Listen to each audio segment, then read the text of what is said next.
Check my virtual background. Virtual background. I'm not a cat. Oh, look at me.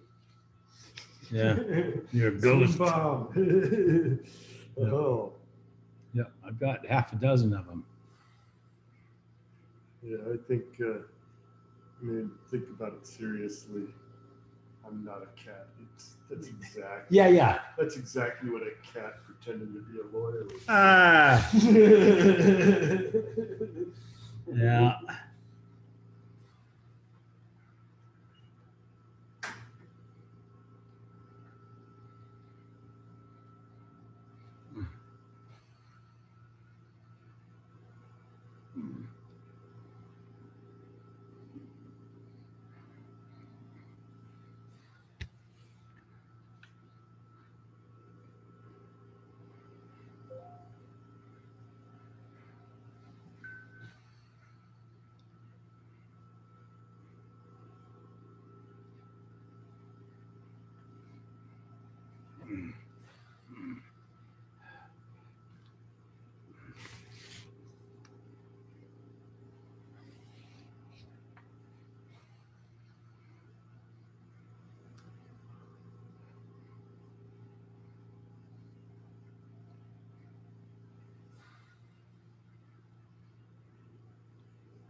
And we are now recording again. Okay.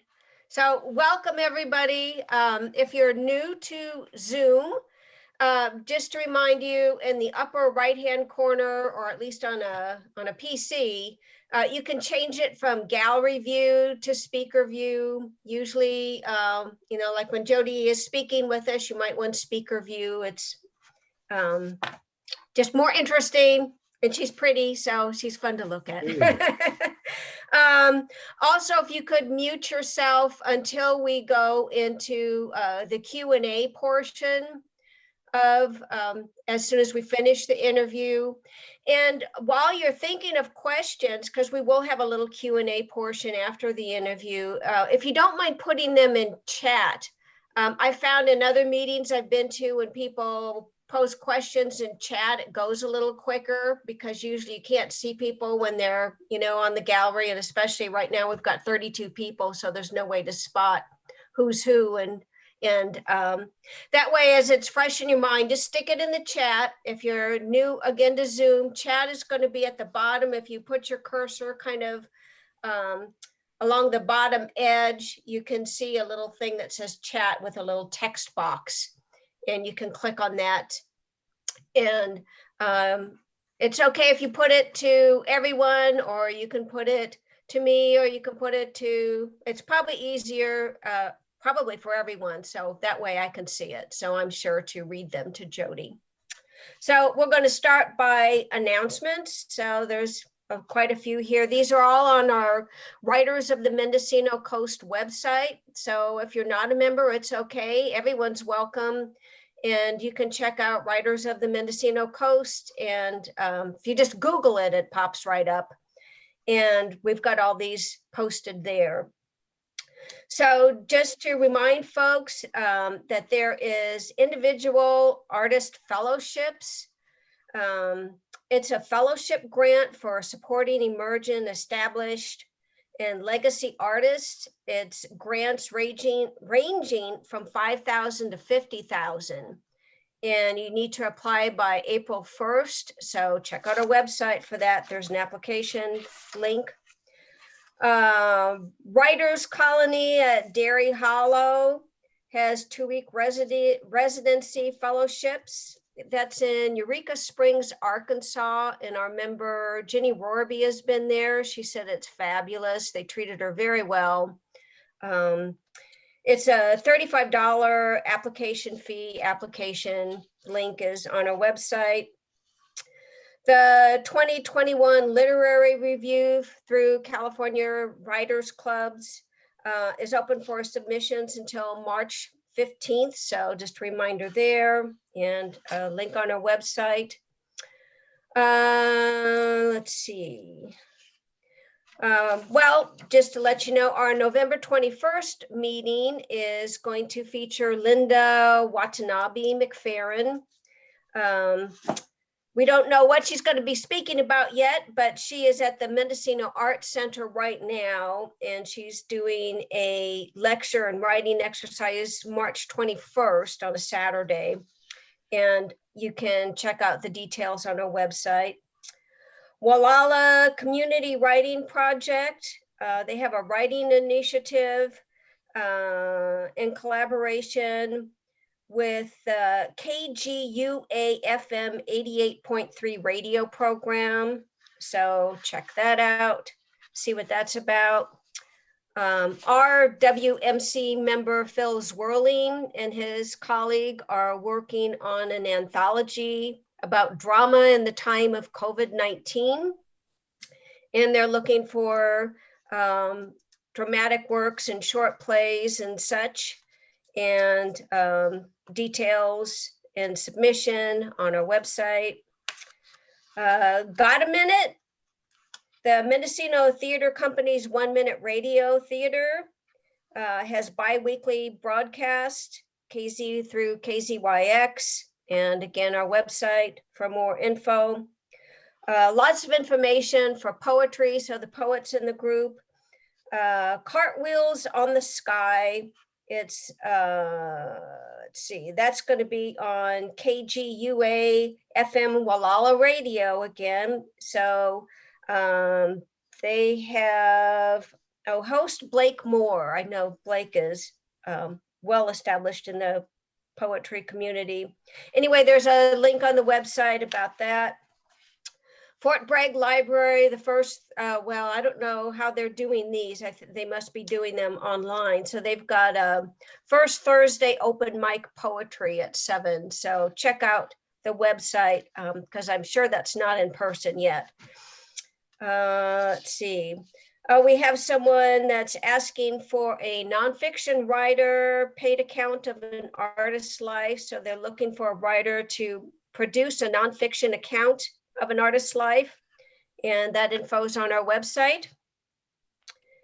Our newest member to WMC, Sally Reynolds, is looking for a writers group. So she posted information on the website about herself and her contact information. Our Kelly House in Mendocino has a call for writers. So they've got lots of stories. They've got a lot of archives. They're looking for people to put these things together. And we've had some writers do that with some very, very interesting pieces produced. So check out the website for their phone number and contact. And let's see. So I think that's it on announcements. Does anyone have anything else? Stick it in the chat and I can announce it at the end of the meeting. So today we're going to be doing an interview with a Writers of the Mendocino Coast favorite, and we've asked her for infinitum to be our February speaker. So I'm going to hold you to that, Jody. So Jody Gehrman, she's a native of Northern California, where she can be found writing, teaching, reading, or obsessing over her 3 cats most days. Yay, cat people. She's also the author of over 12 novels and numerous award-winning plays. Her young adult novel, Babe in Boyland, was optioned by the Disney Channel and won the International Reading Association's Teen Choice Award. Her plays have been produced in Ashland, New York, San Francisco, Chicago, and LA.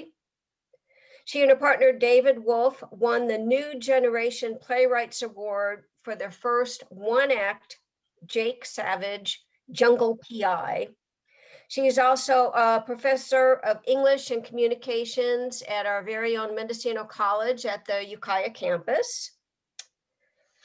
And so she's going to be talking to us today. It's actually going to be an interview, and based on Keep Me in Suspense, about adding more tension to your work regardless of genre. So with that, I'm going to get my list of questions here. So let's just start with, how would you define suspense? Good question. Well, I've been thinking about the difference between tension and suspense. Katherine and I were kind of talking about this, about what is the line between the two. And honestly, before I was preparing for this, I hadn't really parsed it out very carefully. But I think that tension is the thing that we want in all of our work. I mean, if a scene or even a poem, a memoir doesn't have some kind of narrative tension, then I think most readers tend to lose interest. Whereas suspense, I think, is more closely tied to plot, and that sense of, like,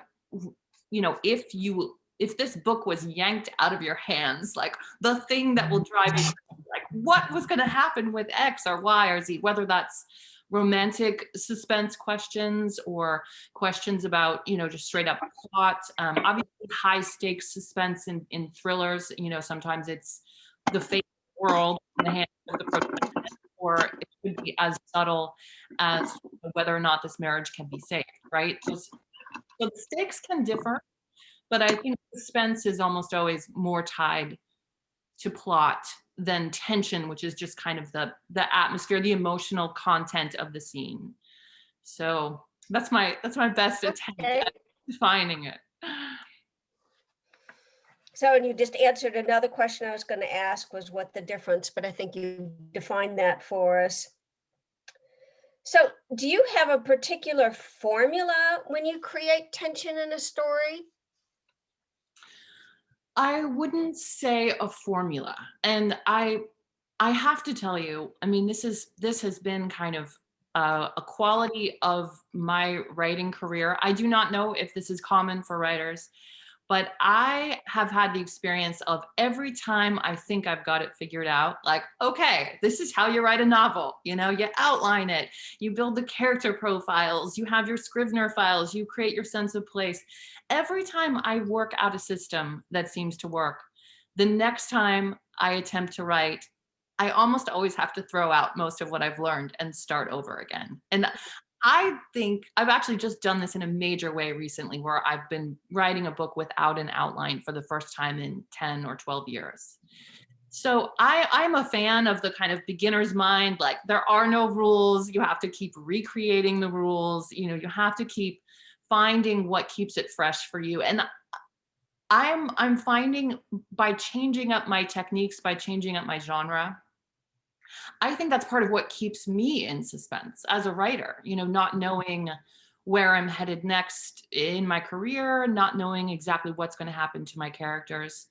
So I've become a fan of the idea that we have to keep ourselves enthralled, you know, with the characters and the storyline. We have to keep ourselves guessing. And I think part of that is, for me anyway, is changing up the way that I write, the techniques that I use.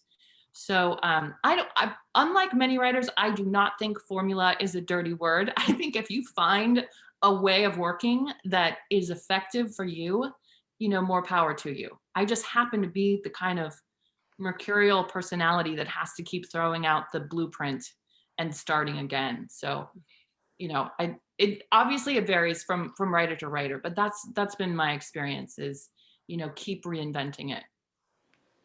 So total aside from suspense, but just what you were talking about, it made me think of the plotters and pantsers. It sounds like you kind of waffle between the two. I was I was a pantser, and then I became a plotter convert, right? I really fell in love with, and this has gotten a lot of, you know, press, both good and bad, the Save the Cat, Blake Snyder's screenwriting concept, the late great Blake Snyder, who really, you know, breaks stories down into 15-beat templates that you can then run an idea through and, you know, create a fairly detailed outline. Again, I don't think it's too formulaic, because these are very basic beats, like, you know, the catalyst or the debate, Dark Night of the Soul, those kinds of things that, you know, you can really use differently depending on what type of story you want to tell. But like I said, even though I have taught that for years to my students and I have really been a fan, I have suddenly become a fan of a more organic, I want to be surprised. I don't want to know where my characters are going until I get there. And I'm just experimenting with that right now. So I guess the only rule is no rules, right? Like, embrace what's working for you in the moment. So someone just asked, plotters and pantsers, what the heck are you talking about? Do you want to address that? Or yeah, so basically the idea that some writers embrace plot to the extent that they have detailed outlines before they write a single word of their actual manuscript, right? So, you know, and part of this comes from the screenwriting community, because screenplays are so structure-based that it's very, very difficult to write a screenplay just organically, see what happens. You know, it's really, it's unlikely that that is ever a film that's going to be made, right? Unless you're going to make it yourself. So some of the plotting comes from the screenwriting community, although there are many, many novelists who have always embraced the idea that you can't get to your destination unless you know where you're going and how you're going to get there, right? So a very detailed treatment or outline before you write the novel. Those are plotters. The pantsers, as in by the seat of your pants, are the people who, and I have many friends who have always argued this, that writing with an outline is boring. If you know where you're going, there's no sense of delight and surprise. I would argue you can have it both ways. You can have an outline and you could still go off on a tangent and come back or be surprised in the moment by things that you never thought your characters would choose. So, but yeah, there's kind of two camps, and I think internet writing communities have come up with that term, the plotters versus the pantsers. Yeah. So I apparently live in both camps depending on my mood. Now, I'm going to go back to when we were trying to develop what this talk was going to be about. And you had thrown out these questions just when you were talking about what you wanted to talk about. And you said, how do we craft scenes and images that maximize the reader's involvement in the moment?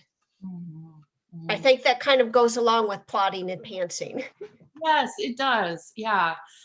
So I have a really good friend. His name is Bart Rawlinson. He's also an English teacher at the Yeah. And he's trained primarily as a poet. That is his main genre. And he has often, read my work. We've exchanged work, given each other notes. And he made an observation especially when I first started trying to write suspense, that he said, Jody, every time you start to get your characters up in a tree, like in a difficult spot, out on a limb, then you just end the scene and you let them off the hook too easily, right?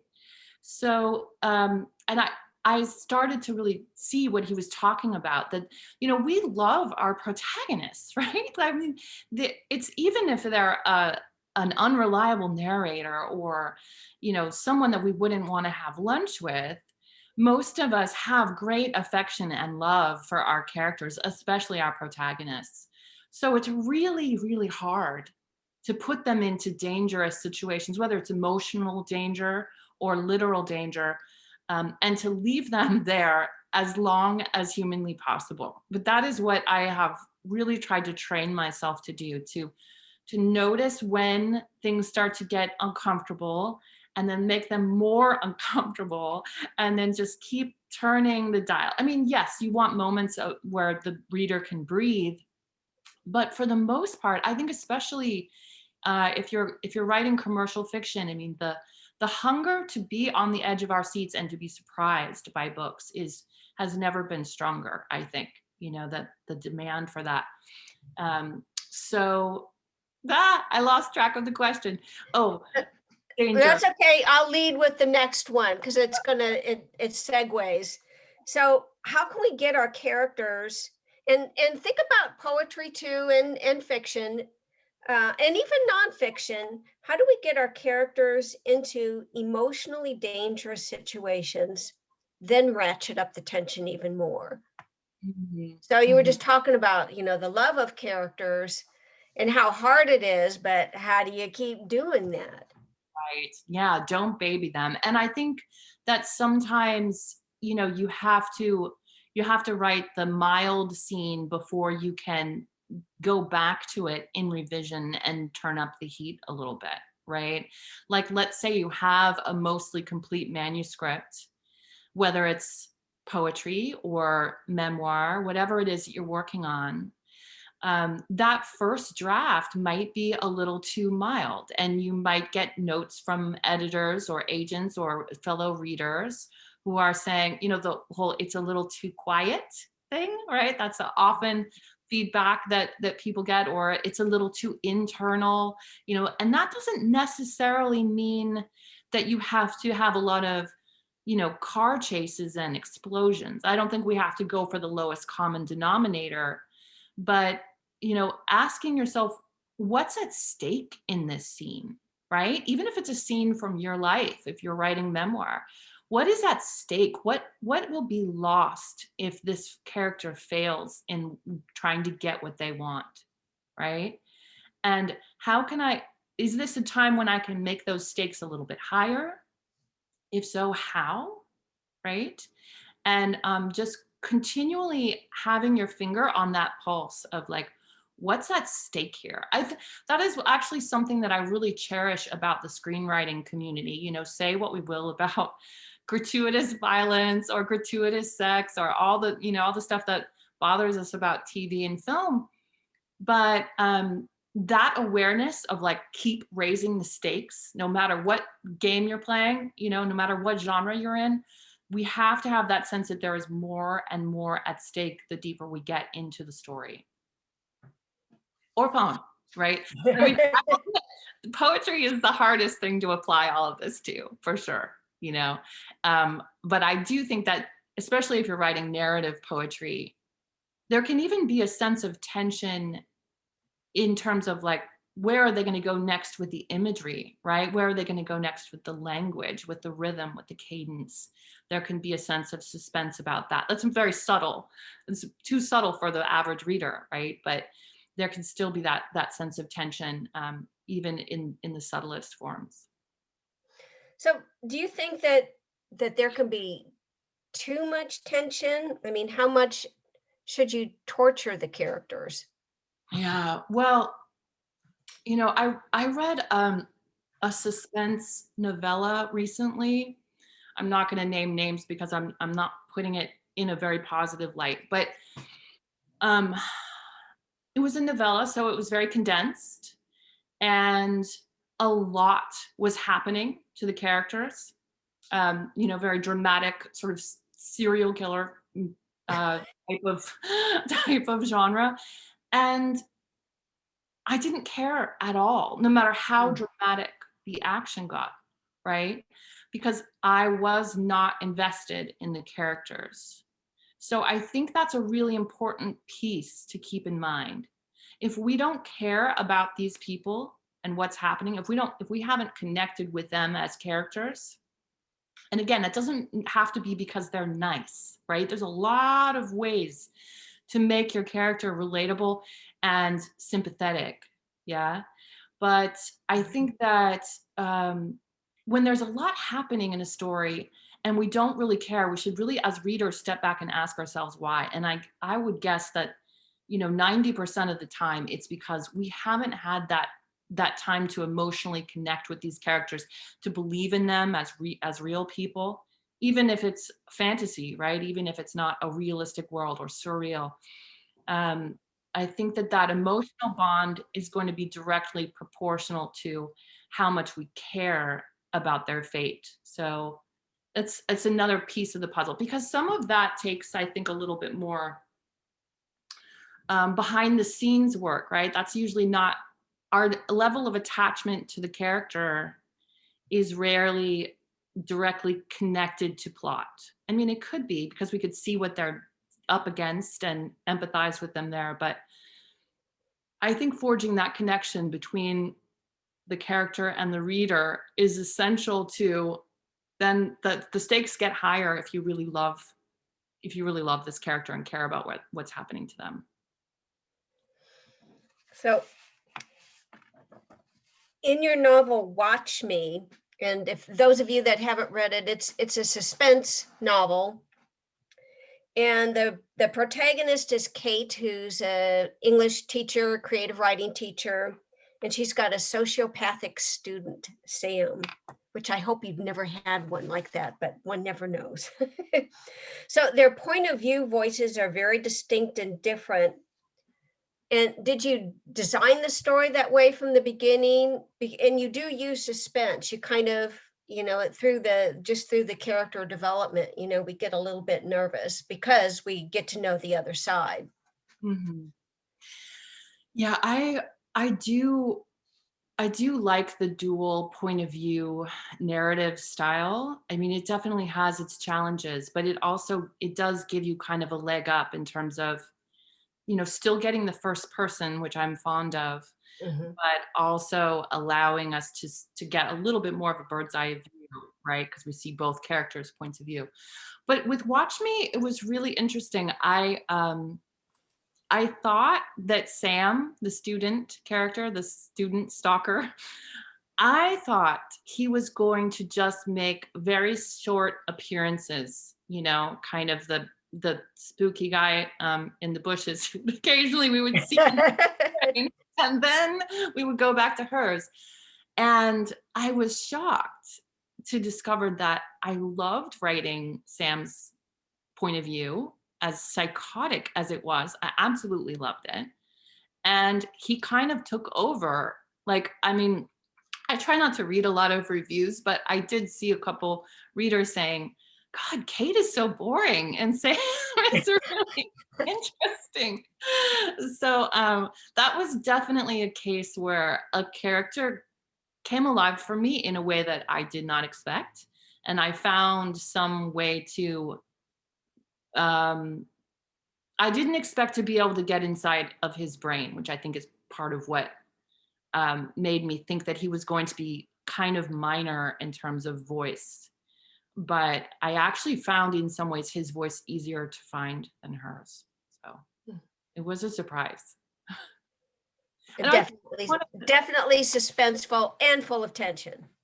Well, and I think that's one of the really beautiful things about writing is that, I mean, it's beautiful and it's a little scary, but that we really do have access to all kinds of psychological profiles that we don't think, we know it's not us, right? It's not our persona, but somehow tapping into all of these different mindsets, it's very freeing. And I think it's one of the more fascinating parts. It's why I love theater, and it's why I love writing, because actors do the same thing, right? They embody people who are very different from their day-to-day persona. And I think that there's a lot to learn from that.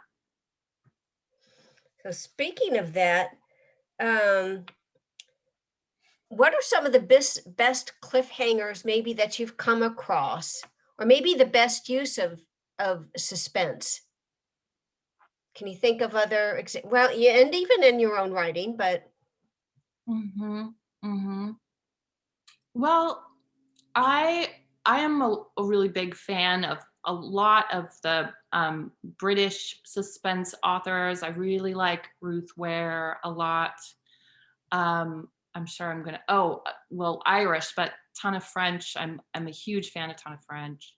So, and I think part of what I really love about Tana French is her ability to write suspense in a way that doesn't depend on what I'm going to call the cheaper end of cliffhangers. You know, I'm not really a fan of the chapters that end on such a cliffhanger that's really obvious. I mean, I think you should have that feeling of, where is this going? I want to start the next chapter so I can find out where it goes next. But I don't think Dan Brown is going to be too sad if I throw a little shade on him right now. But you know, that kind of that really obvious, super commercial kind of, you know, and then he opened the door and couldn't believe what he saw, you know, dun dun dun. I don't really, I'm not attracted to that as a writer, as a reader. And so I don't want to really do it as a writer. But I think when we consider cliffhangers, this is related to a concept that I think suspense has kind of gotten away from in a lot of examples. A professor of mine used to use this term, retrospective inevitability, right? So the idea that when you reach the end of the book, you look back and everything makes perfect sense. You're like, oh, right. And that's why that happened. And that makes so much sense that she said that, because now we, you know, that kind of, I mean, you know, filmic examples like The Sixth Sense is kind of a really clear retrospective inevitability one, or, you know, anything where you look Talented Mr. Ripley, right? Like these kinds of, where you look back and you're like, oh, I see it all slots in. It makes you want to read it again, because, you know, now you have this added insight. Whereas I think a lot of suspense, because there's such a drive to surprise people and to be called twisty and unexpected, there's also a lot of books that, in order to satisfy that, the ending is a surprise, because it's crazy, because it doesn't make any sense. When you look back, it no longer applies, right? So I do think we have to be a little careful of that, of endings that surprise at any cost. If you don't have that retrospective inevitability, you're not able to look back with that satisfaction that it all falls into place, right? Um, yeah, again, I feel bad about using examples of books that have, sort of disappointed me in this way, but I have definitely seen, I think Gone Girl really created a strong desire for that really twisty, surprising kind of suspense, especially for women, like suspense that's marketed to women. And I do think it's possible to go too far with that.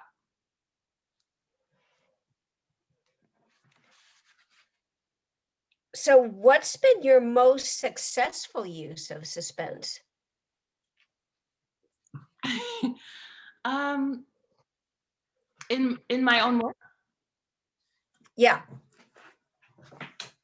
So I'm going to use Watch Me as an example, just because we've already kind of laid the groundwork for that. Mhm. I this stuck in my mind. So there's a scene in Watch Me where not a lot happens plot-wise. The protagonist goes to a theater production on campus, and she's with her date, a guy that she's seeing for the first time. And the antagonist, the Sam character, the student, also shows up at the theater, and he's with a date, and he sits next to Kate. And there's really plot-wise not a lot going on, but the editor at St. Martin's that I worked with, she's like, this is my favorite scene because there's so much tension. All their elbows are just touching, right? That's the only thing that's really like happening. But the way that Kate's mind is racing and Sam's mind is racing, we've got these other two players, on the other seats who are sort of factoring in, but there's, I personally love that kind of subtle tension that can be just, wrung out of a scene where plot wise, it's not a lot happening, but because we've established the stakes, because we are attached to these people and what happens to them, we understand that there's a simmering danger, a sexual tension there that drives the scene. And Sorry, yeah. Of course, the cats come out during Zoom. oh, the cats love Zoom. They're not attacking me. Yeah, so it was a scene that I worried that not enough was happening, and when my editor said, this is, for me, this was the scene that made me want to buy your book, I was like, okay, there is a validity to that, right? Mhm. To the subtext, the subtle tension that even in a genre like suspense, which has a reputation for needing a lot more explosions and overt plot. So, I do like this question. So, where do you get your inspiration? Because you are all over the place. I mean, young adult, plays, suspense, and you did, I think, wasn't it adult romance? I haven't read those, sorry, but wasn't that sort of at the start when you were first? Yeah, contemporary women's fiction. I mean, I wouldn't call it romance, but it was purchased by a publisher that is almost always linked to romance. So, chick lit was the term that was being bounced around then, which I have a complicated relationship to that label. But yes, I would say 3 main genres and then playwriting. Yeah. So, and how did you get your inspiration for, I mean, A lot of people, a lot of friends have asked me like, why, how are you so prolific? right. And I think of it more as an addiction. Like I don't really feel like myself if I'm not writing every day. I mean, it doesn't have to be, 1,000 words a day. I mean, sometimes I try to hold myself to that at times if I'm on deadline, but you know, as long as I have my hands in the story on a daily basis, I'm pretty much at peace now. Um, but it's a it's a real drive. Like I don't really think of it as discipline so much as it's just what I love to do. And the days when I don't write, I don't feel as good about myself. I don't feel as in touch with myself. Um, I just don't feel right if I'm not writing. So it honestly doesn't feel like discipline to me. I don't feel like I mean, yes, there have been times when I had to give up something in order to write, or there was something that was fun and appealing and I said no because I needed to write that day. But one thing that I tell my students a lot is love the act of writing, because that's where the real pleasure is. All of the marketing and the book deals and this amorphous idea that we have of like fame and fortune, that is not, if you're after that, that's not the point. It's the daily act of sitting down and writing, and what that feels like for you, I think, is pretty essential. And I think it's really okay if it doesn't always feel good. Like there are definitely days when I feel more distracted. But I think that writing is a way for me to process what I see in the world, and to try to understand more about the way we as humans interact, and big questions like, what is love? you know, what makes life worth living? I feel like writing gives me a tool to grapple with those questions. That sounds like a good note for us to open it up for others. I feel like I've tired you, and let me see what we've got here in chat. So bear with me.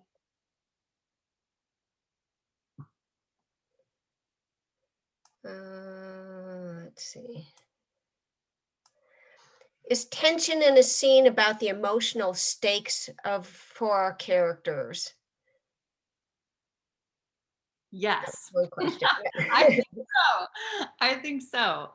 And like I said, I don't think that we necessarily have to feel that we love to be friends with these people, or I have a real issue with likability. When someone says, well, I just didn't like this book because I didn't like the characters, I couldn't relate to them. And I understand that critique, but I also think there are so many things that can make a character fascinating, that wouldn't necessarily make you want them in your life.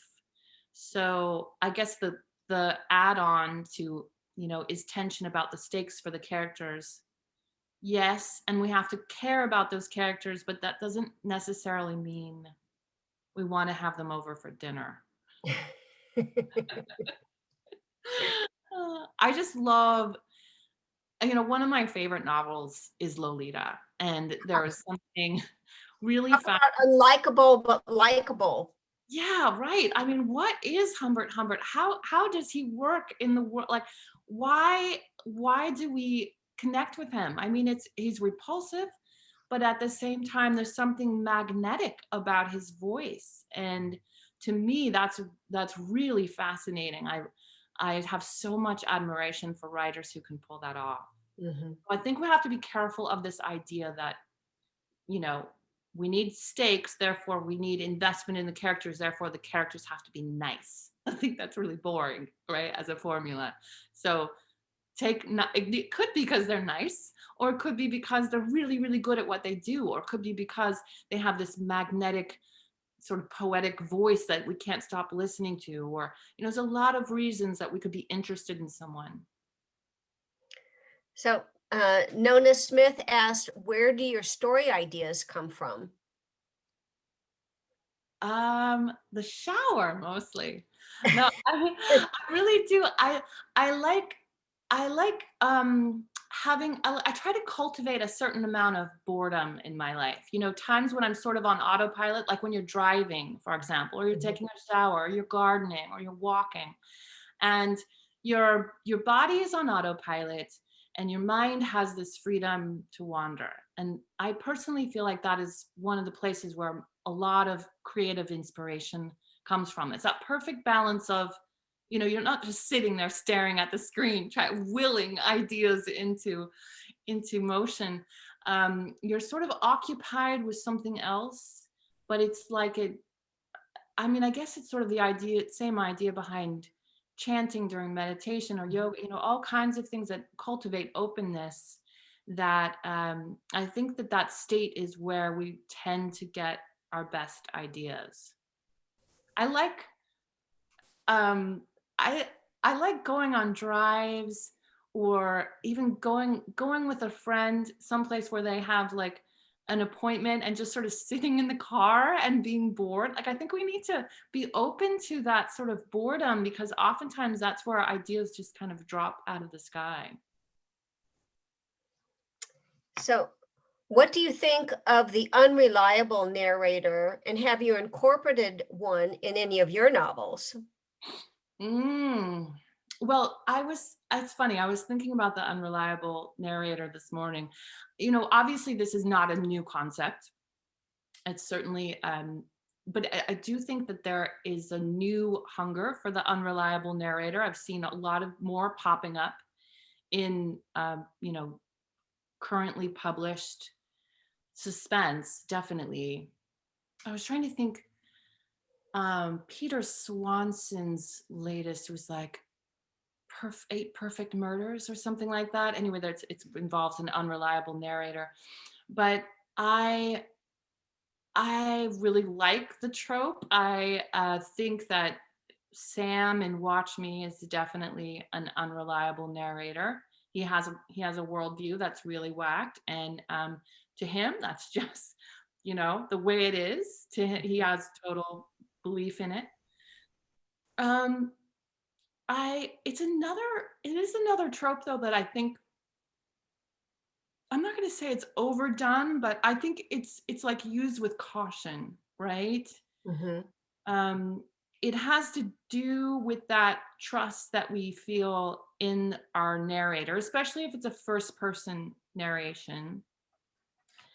And if we violate that trust randomly, I think that can be a little bit dangerous, but it can also keep our interest if we're like, I mean, I'm reading a book right now called The Good House, where I'm just like maybe a third of the way into it, and the narrator is clearly an alcoholic, but she's also very much in denial, you know. But we hear more and more about like, well, okay, I went to rehab, and you know, now I only drink when I'm alone at night. I don't drive or go anywhere, right? Oh, but tonight I have to drive somewhere. So, you know, there's these little like cracks in the veneer that can be really interesting to watch. And I think there's all flavors of unreliable narrators, from the purely sinister to just, you know, everyday human beings, and are like being an alcoholic and not being willing to, you know, to fess up to that or really deal with it directly. So I'm a fan of the unreliable narrator. I cannot say I've mastered it, but I'm a fan. So any other questions for Jody? I don't see anything popping up on the chat. Well, we could unmute to clap for you. Thank you so much, Jody. Always a pleasure. Always a pleasure. Thank you. It was fun. And I want to remind folks our March meeting, third Sunday, 3:00. And it's going to be the second half of our anthology. So last half of our anthology. And so it'll be member readings. So anything else to announce? What is that date? That date, I have to look on my calendar. It's the third Sunday, so it's the 21st. Thank you. So Katherine, I put an announcement in the chat, but I'm on the steering committee of the Coast Women in Business. And we thought the writers might be interested in one of the topics that we're offering. It's all about how to put together podcasts. So we meet on the second Thursday at 8 o'clock in the morning. So the link is in the chat, but it's just coastwomeninbusiness.com. Okay. And it's March 11th is when we're getting together. So anybody who's thinking about putting together a podcast, they might want to attend, and it's totally free. Great. Anything else? All right. Thank you again, Jody. Thank you. Good to see everyone. Thanks for joining us. Thank you. On a Sunday afternoon. An interview. Thank you.